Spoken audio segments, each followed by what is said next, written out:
We're now officially into Grand Tour season of the cycling calendar, and this is a perfect opportunity to talk about a paper that I had published several months ago in the journal Sports Medicine.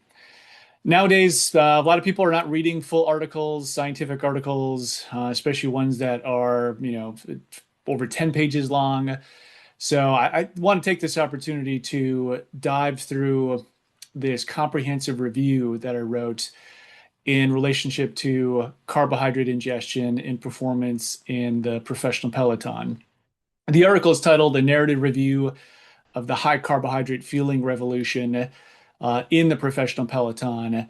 And really, the goal of this paper was to look at the actual science behind this increasingly common practice that professional cyclists and other endurance athletes are now sort of gravitating to, which is to ingest more than 90 or 100 grams an hour of carbohydrate during their events. Despite the fact that traditional scientific guidelines for carbohydrate intake would generally say that sort of 60 to 90 grams an hour is more supported, at least from a scientific perspective. So this is it's a six-part paper. I'm going to go through each of these sort of sections of the paper in an abbreviated fashion to give you an overview of really what I was thinking in writing this paper and what it means in my interpretation of the scientific data in relation to the practices that a lot of cyclists and endurance athletes are now following, even in the absence, in some cases, of direct scientific evidence. So really, in the first part of the paper, one of the things I do is review studies, observational studies that have been done in professional cyclists, quantifying the amount of carbohydrate that they consume during races, and took a look at what is available actually in terms of the scientific literature to say whether or not over time there has actually been an increase or not in the amounts of carbohydrate that professional cyclists are consuming, at least during racing. In my review of the evidence, which is made a very thorough sort of effort to find every study available on professional cyclists, generally what we find is that from the early 1990s to roughly 2023, which was the last sort of study that I found with a female cyclist at the Tour de France Femme, you see there is sort of a gradual increase in carbohydrate intake rates, average intake rates, over that sort of 30-year time span from the early 1990s to around 2023.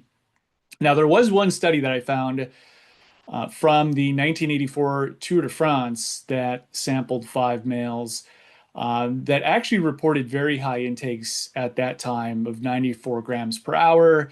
As I discussed in the paper, there may be some reasons to think that that was an overestimate of what they actually consumed.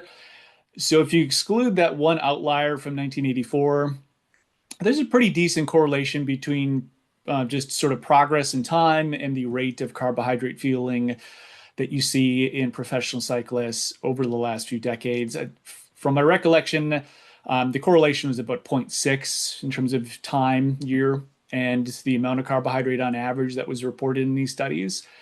Where the most recent ones you were seeing kind of in the 70s, 80 grams an hour was typically what was being reported as average intakes, which means that there might be some days during these events for some of the cyclists where they're clearly going above that, and then some days where they're going somewhat below those average intakes. So yes, there does appear to be some observational scientific evidence that rates of carbohydrate ingestion have increased in professional cyclists over time. You can also just look at the anecdotes. You can look at the social media accounts of professional teams, video blogs and logs from riders, and you can kind of clearly see that nowadays in 2026, there are many riders and many teams that are regularly feeding above 90 grams an hour, even 100 grams an hour or more.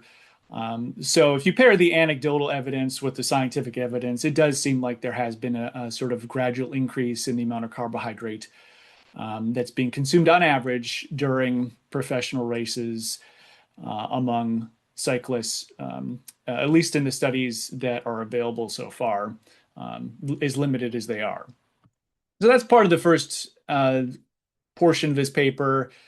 And then in the second part of the paper, I go through kind of the progress of carbohydrate recommendations and guidelines and how those have evolved over time. Back in the 1960s, we had, a series of studies that tied carbohydrate intake to muscle glycogen levels to endurance performance.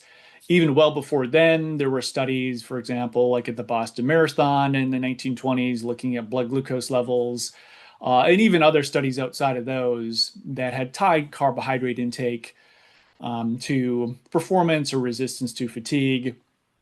And it was really in kind of the 1990s where there started to be more formalized guidance around carbohydrate intake. Typically, what you would hear was 30 to 60 grams an hour. For example, the American College of Sports Medicine had a nutrition stand on performance and nutrition published in 2009, and they said during exercise, primary goals for nutrient consumption are to replace fluid losses and provide carbohydrate at approximately 30 to 60 grams an hour for the maintenance of blood glucose levels. So those are kind of the amounts that were typically recommended for enhancing performance in the 1990s and even the early 2000s. You step forward about a decade, getting into around 2010, maybe a couple years before that or after that, where you're really starting to see more researchers recommending up to 90 grams an hour as a higher limit of carbohydrate consumption, particularly for events and races that go beyond 2.5 hours. Now, the rationale for this change in the amount from kind of the upper end being 60 grams to the upper end being 90 grams had to do with a series of studies from labs, for example, from Asker Ukendrop and some of his colleagues, showing that when you ingest multiple sources of carbohydrate, meaning different sugar types, glucose and fructose, if you combine them together, what you see is that you're able to digest, absorb, and oxidize a higher rate of carbohydrate than if you just use one source of carbohydrate. For example, just glucose, or maltose or maltodextrin, which are really just different sources of glucose.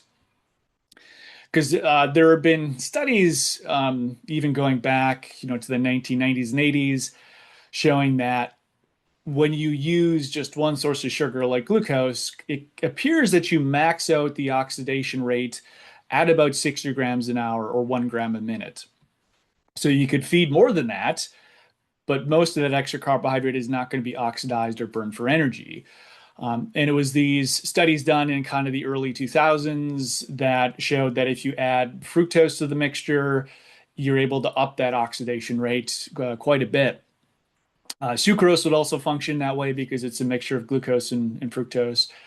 But ultimately, they were able to show through a series of studies that higher amounts, upwards of the kind of 90 gram per hour range, or even a bit above that, could be ingested and oxidized at a relatively high efficiency. 70 to 80% of what was being ingested was being oxidized.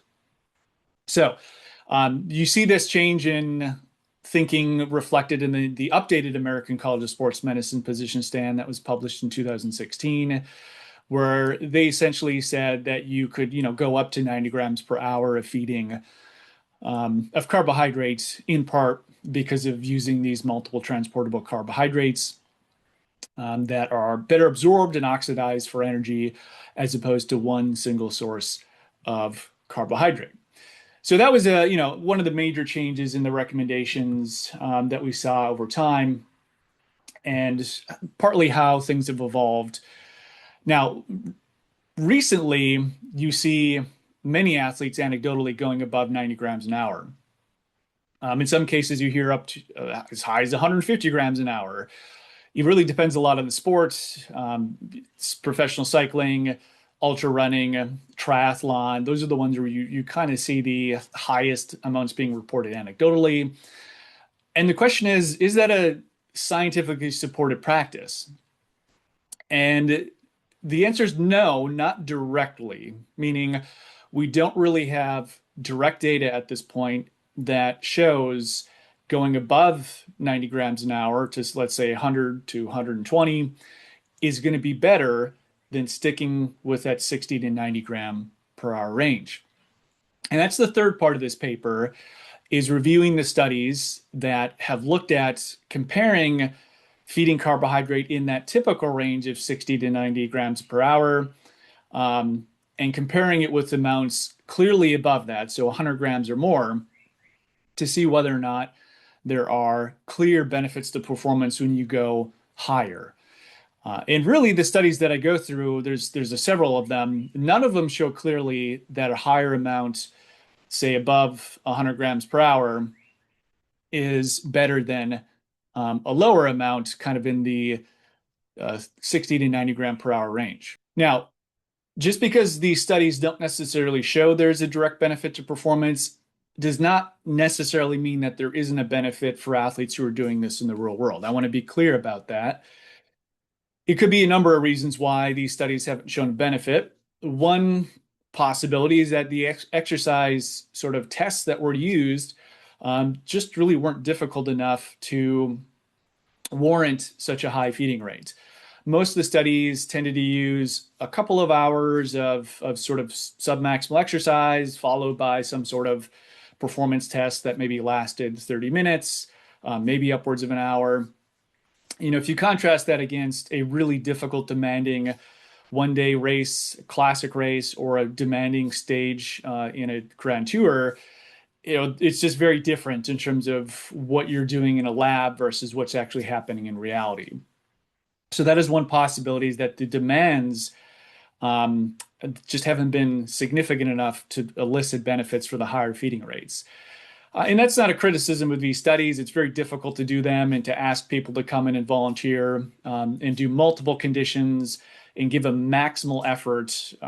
That's just almost impossible to have people come in and do, a performance test that lasts multiple hours that replicates the real world. So it's just a limitation of how science is done and our inability sometimes to capture what's happening in the real world. So that is a possibility. Another possibility is that perhaps these individuals were not accustomed to ingesting such high rates of carbohydrate. And really, the studies that have been done comparing very high rates of carbohydrate ingestion to a bit lower rates and looking at performance have not asked about gastrointestinal side effects for the most part. So we don't know if perhaps maybe the higher feeding rate groups maybe weren't or conditions weren't accustomed to those very high rates of ingestion, and maybe their performance wasn't improving because they were starting to get more side effects from ingesting more carbohydrate. Now, if you had maybe habituated these people to more carbohydrate ingestion or higher rates, maybe they would start to see more clear performance benefits. But that's speculative because the studies, at least the ones that I cited in the paper, for the most part, did not comprehensively or even minimally assess gastrointestinal side effects. Now, another thing they found in a couple of these studies was that glycogen levels, muscle glycogen levels, appeared to be breaking down faster when you fed the highest amounts of carbohydrate or the highest rates. Now, why is that? We typically think that if carbohydrate feeding does anything, it might spare muscle glycogen.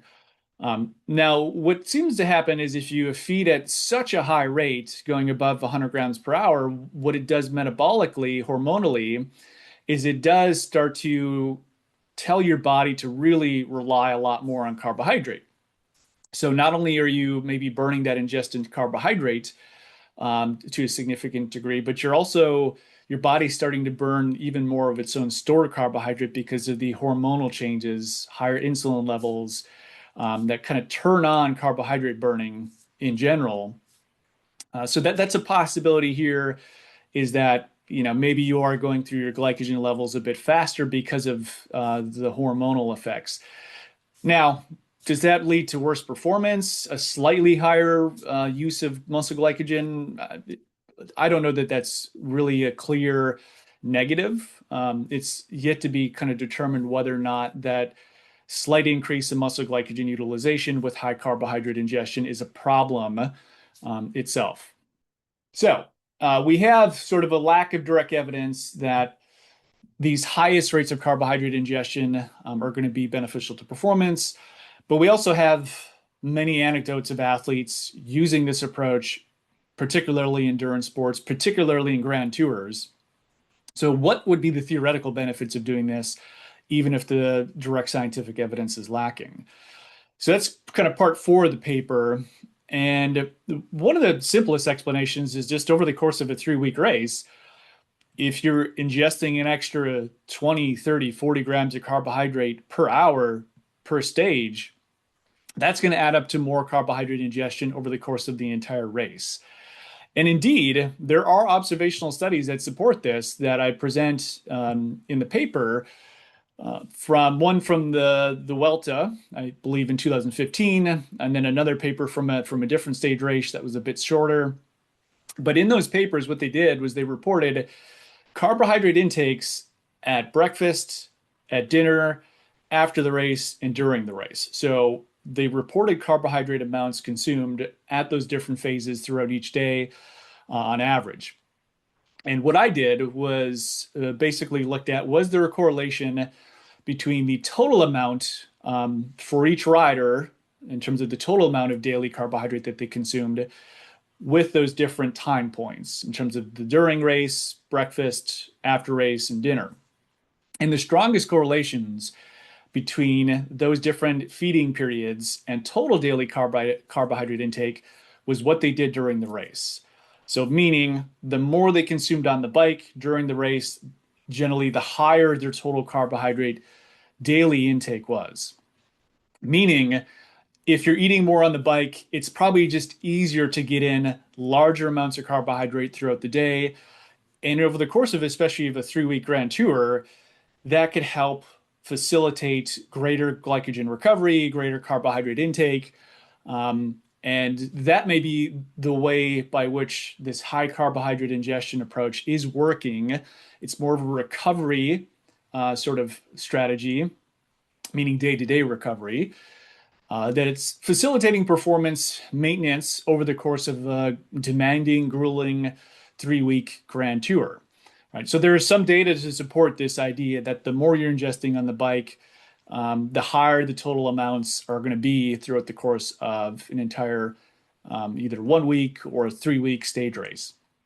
Now, just to put this into mathematical simple terms, if you take a cyclist who's averaging, let's say, 70 grams per hour during the Tour de France, assuming kind of a completion time of 80 hours, and you bump that up to 110 grams an hour, so roughly 40 grams per hour more per stage, that's going to equate to 3,200 extra grams of carbohydrate throughout the entire race. So that's a lot of extra carbohydrate that may help facilitate recovery and performance. Now, a rider who's eating more on the bike may naturally downregulate what they're doing after the stage to some degree, but I would guess that their kind of downregulation of intake after the stage isn't going to be as large as what the increase on the bike is. So I think even if they're somewhat reducing their intake either before or after the stage because they're doing more on the bike, I think on a net basis, they're still going to generally increase their total carbohydrate intake. So that's one potential mechanism. Very simple, is just more carbohydrate over the course of the whole grand tour is going to lead to better recovery and performance, especially in that context of a multi-week race where you have to recover very quickly day to day. And it's a very demanding event with energy expenditures of 6,000 to 8,000 calories a day for the majority of the days throughout those 3 weeks. Now, another possibility here is the extra carbohydrate is helping to avoid low energy availability, right? So the idea that athletes, particularly endurance athletes, oftentimes go through periods of undereating relative to their training. And that can have negative hormonal effects, metabolic effects, performance effects if sustained for a long enough period of time, and particularly under intense training or competition scenarios. So, again, a 3 week Grand Tour, if an athlete's got low energy availability throughout that 3 weeks, it could at the end really start to impact their performance negatively, especially if going into the race, they're already kind of underfeeling to a degree because of, trying to meet some sort of body composition goal. So, another thing that I did with this paper was, again, I looked at some of the existing data, and based on the provided data, there was a correlation between during race carbohydrate intake and energy availability in the two studies that had that sort of information that allowed for the calculation, or at least reasonable estimation of energy availability. In one of the studies, the correlation was about a 0.5, and the other study was close to 0.9 in terms of energy availability and intake of carbohydrate during racing on the bike. Meaning, athletes who were ingesting more carbohydrate on the bike tended to have better energy availability. So there's some, evidence here that consuming carbohydrate on the bike, especially during a prolonged event like a Grand Tour, is going to potentially help some athletes avoid low energy availability, which could, in theory at least, reduce sort of fatigue levels, better maintain hormonal levels that facilitate performance, and reduce the likelihood of getting sick or burned out. Now, a separate but somewhat related concept to energy availability is within day energy matching. And kind of the idea here is that within day energy matching is sort of the concept of as you go throughout an entire day, from the time you wake up to the time you go to bed, and even overnight when you're sleeping, there may be some favorable effects or advantages to trying to match your energy intake and energy expenditure on an hourly by hourly basis.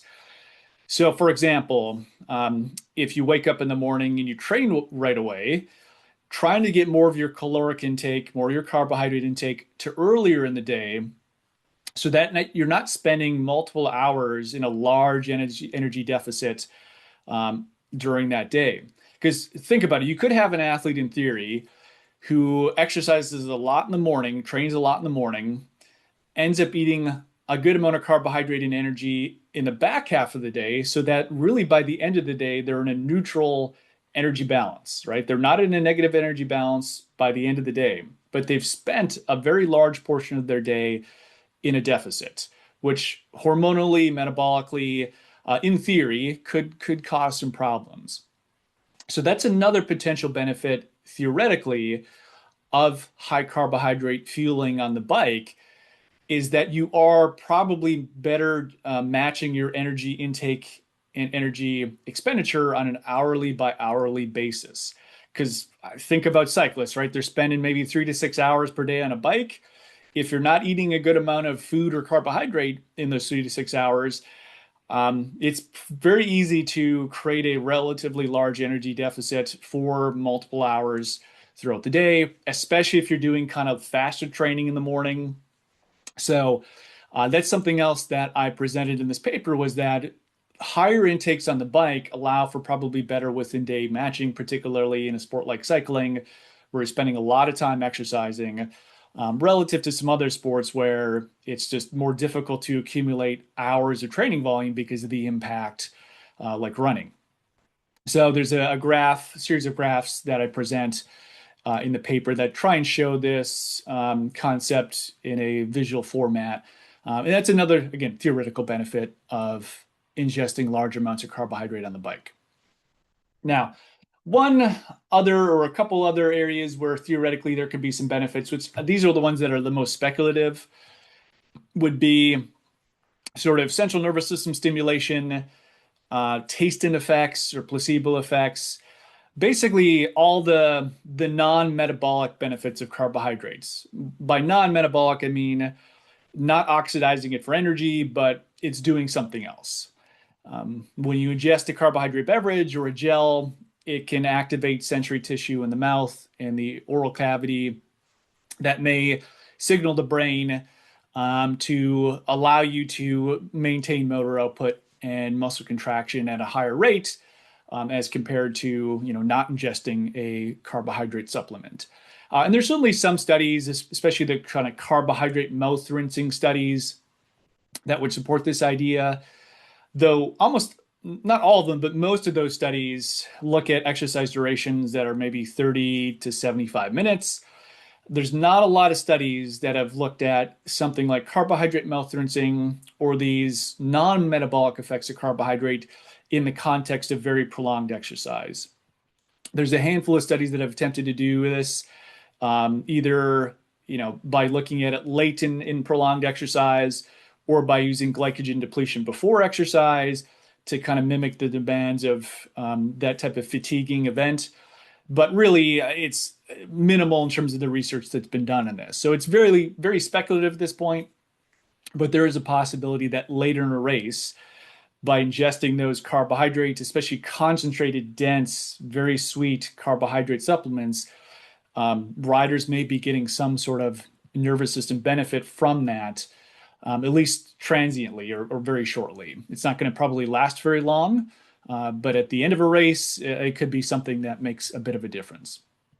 Now, another option here is that beyond kind of the sweetness of carbohydrate and the carbohydrate structure itself, there's so many other ingredients in supplements nowadays that have different taste profiles, that in theory, could have some even separate effects from the carbohydrate itself. There's so many different flavors now that may have something in terms of the taste profile that elicits a positive effect for athletes in situations where they need a little bit of a boost, a mental boost. Now, another possibility here, which is true in any sport really, is placebo or expectancy effects. There's a long history of studies where they ask people or show them different things and ask them to rate kind of the potency. So think number of pills, right? More pills tend to be rated higher in potency than fewer number of pills. A larger needle is rated as more effective or more potent than a smaller needle. Colors are rated differently in terms of their potency and what they do. Red, for example, tends to be rated as more of a stimulatory type color. So there's a possibility here that just by more regularly ingesting carbohydrate, because if you're ingesting 120 grams an hour, that either means you're taking in more at once or more frequently. That's a bit of almost of a placebo that is being used to improve performance. Again, this is very, very difficult to test scientifically, especially in a naturalistic, realistic environment, but it is a possibility that may explain a small sort of percentage or component of the possible benefit that you may get from high carbohydrate ingestion strategies. All right, so those are really the theorized benefits of high carbohydrate fueling. Now, part 5 of the paper goes through some potential risks. I like to be objective and as neutral as possible, or at least evaluate the evidence from both sides. And certainly, I think there are some risks here.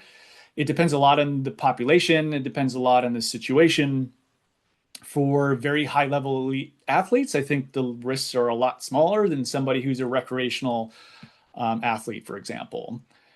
One possibility here is that even for elite athletes, lots of carbohydrate all the time during training could suppress fat oxidation in a way that in the long run could have some negative consequences. There are a handful of studies that have shown maximal fat oxidation rates that are tested in the lab correlate to performance in prolonged endurance events. Now, that doesn't mean it's the fat oxidation itself that is causing the better performance. It could be just kind of a marker of better fitness. So I'm not making the claim here that maximal fat oxidation is really a variable you need to hyper focus on and try and train. I think it tends to come along with high quality, high volume training over time. But there is at least I think, circumstantial case to be made that lots of carbohydrate all the time, even during easier training rides, could dampen fat oxidation and some of the metabolic machinery involved with that, that theoretically could be detrimental to performance, at least in situations where you don't have high carbohydrate availability.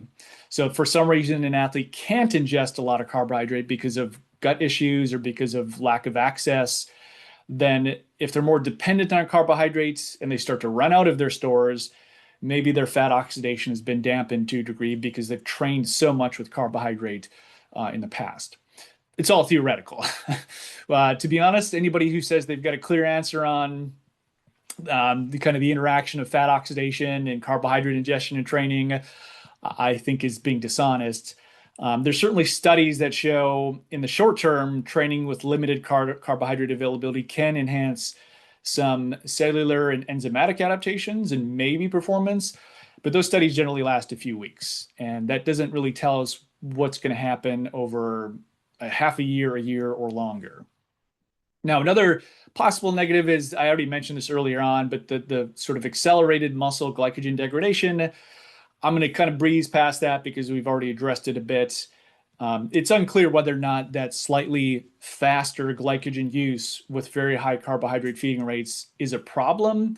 I think some people would argue that it's not necessarily a problem. It's such a small effect that it is unlikely to contribute to actual depletion of muscle glycogen, but it is something that, at least in theory, we might want to study more and have a better idea about whether there are any downsides.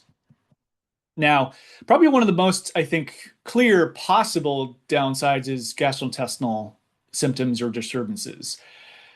So certainly there's a wide range of evidence that shows higher amounts of carbohydrate tend to come along with higher amounts of gastrointestinal side effects, whether that be fullness, bloating, nausea, having used the restroom, reflux.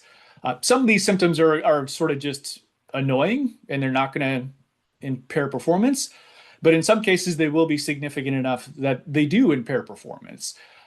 And every athlete's going to be a little bit different in terms of maybe how much they can handle before they start to have negative side effects. It also seems pretty clear that you can train your gut to tolerate more carbohydrates, at least perceptually. Now, whether that actually translates to a better ability to absorb and burn that carbohydrate is another story that's not clearly shown in the research right now.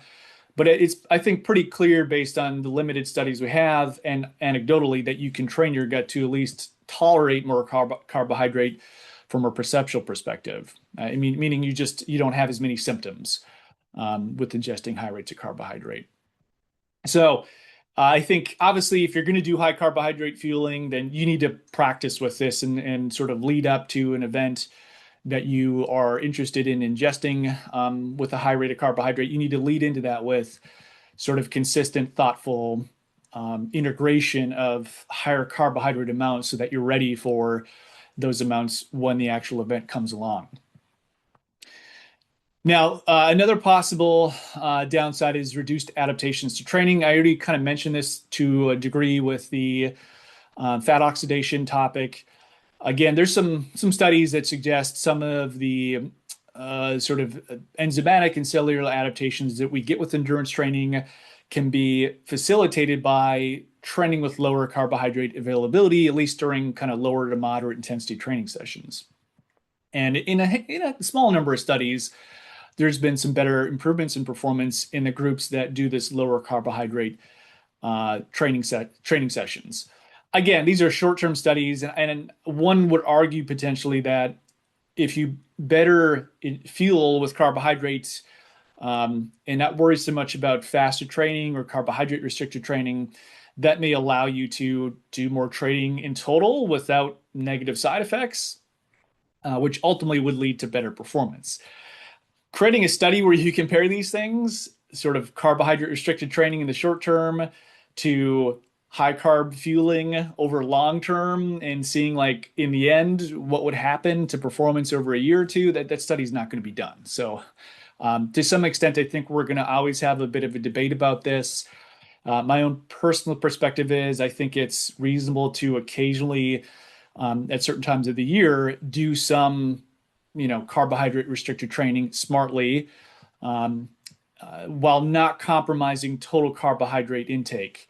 So I think what happens to a lot of athletes who are doing carbohydrate restricted training is, let's say they do it in the morning, they don't have much carbohydrate before or during, and what they also do is they don't eat enough afterwards to kind of make up for the fact that they had very little to begin with before and during.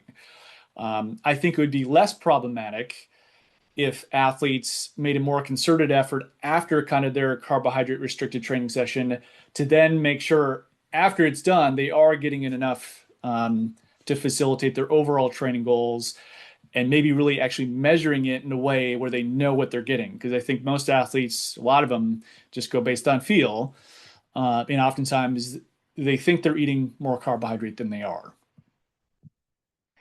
Now, one other one that I didn't actually talk about in the paper that I think is actually a legitimate concern in terms of negative side effects would be oral or dental health. Uh, there's certainly studies that have tied carbohydrate intake and supplementation to more cavities.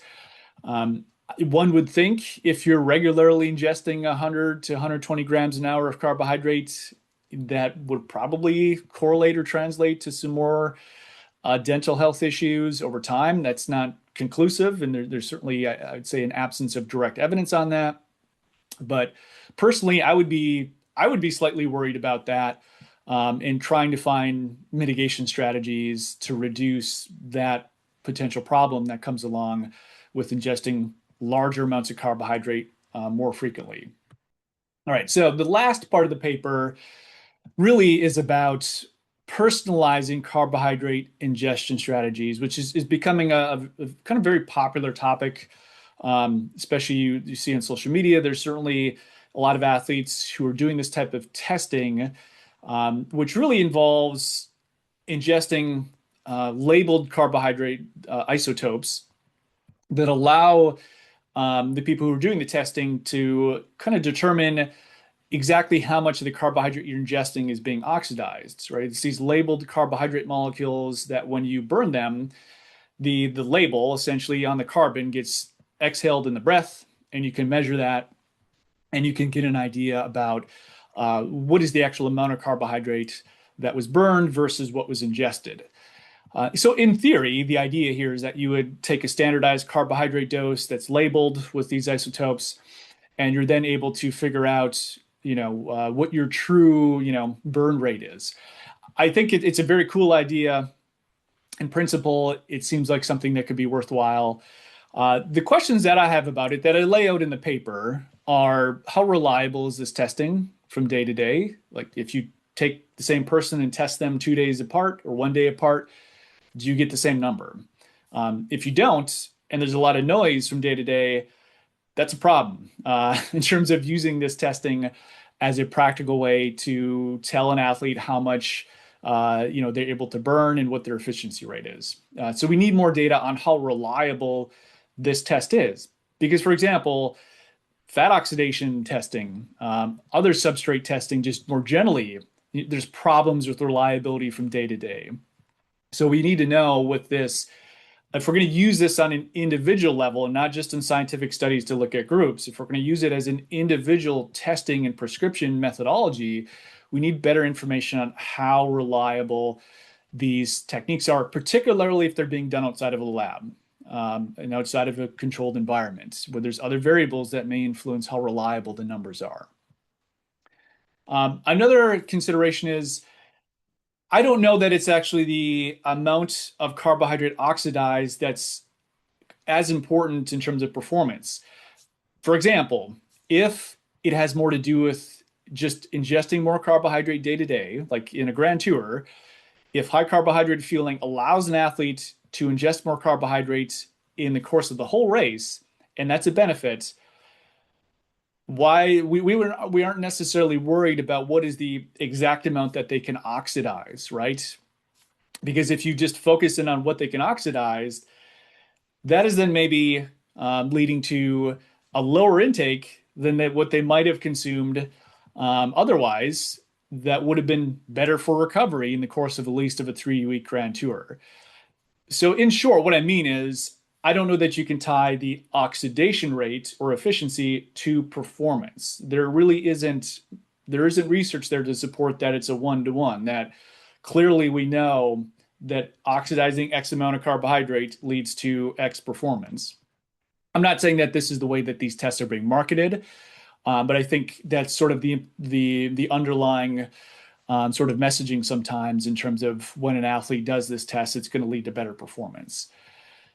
So that's another question that I have in terms of whether or not this testing should be used on a widespread basis. The other thing is one test enough, or do you need to do multiple tests? Do you need to look at multiple dosages of carbohydrate? Do you need to look at multiple sources of carbohydrate? Glucose, fructose, what ratio, what amount? So again, I think these are just challenges with taking this information and making it truly informative in a way that we really know what to do with all the information. That's not to say these tests aren't valuable or could be valuable, but those would be the questions that I have if I was working with an athlete: is what information is this test going to give me that's going to change the way that I practice? And am I confident that that information leads to a better outcome? It's great, like anything else, to get more data in some cases, but that data doesn't lead to a better outcome in the end. Then you have to question whether or not it's worth investing in.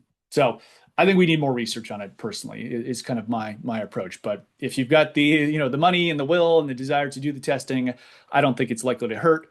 But just take those caveats in mind in terms of interpreting the data. So at the very end of the paper, I kind of present a figure here that balances the possible benefits and risks of high carbohydrate fueling. I think in the context of especially of a Grand Tour race, the benefits probably outweigh the risks.